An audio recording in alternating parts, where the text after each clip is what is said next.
year ago, I had never read anything by this author, Noelle Eiley, and now I've read 3, and they've all been 5-star reads. So let's talk about these, because this is an author I'm going to read everything she writes, and I need to go back and read all of her backlist too.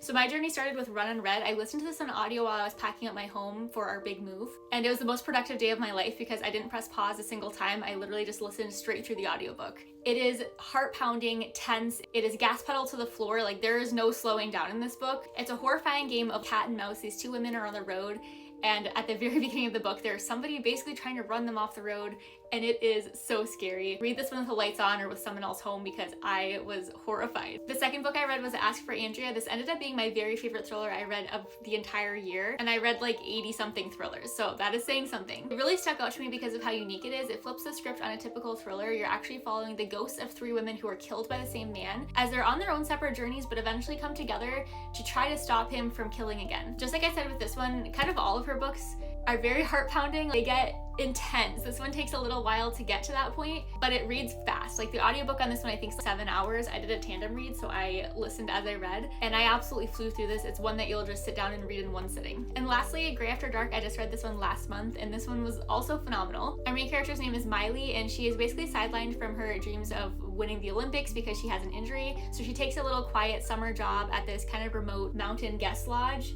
She's told to just not wander off on her own because they had somebody do that, and she was never found again. They presume that she was taken by a bear, but she's determined to keep up her fitness, so she's going on these runs, and right off the bat, like pretty early on, she gets kidnapped. She's held captive on this very off-grid cabin, and this is her story on escaping and trying to make it out alive. None of that spoilers, that's just what's on the back. It is so intense. This is not sponsored at all. This is just an author that I have absolutely come to love in the last year. If you've read a lot of her books, please let me know which one I should read next, because I have a whole like shrine over here. Let me grab it. So here's my Noelle Eiley shrine. Here's the 3 I already read. I also have None Left to Tell, Room for Rent, Forget You Saw Her, which I am reading for my podcast in March, The Thicket, and then 4 other editions of Ask for Andrea because, again, my favorite thriller of 2025. So I got this indie cover, I have an arc of it, this other indie edition, and this other indie edition. I don't know why there's so many editions, but gotta collect them all. So yeah, please let me know which one I should read next, and if you haven't read any of her books, I highly recommend. I listened to this one on audio, did a tandem for this one, and I think I just physically read this one, but her audios have been fantastic, so if you're an audiobook girly, they're great in that format too.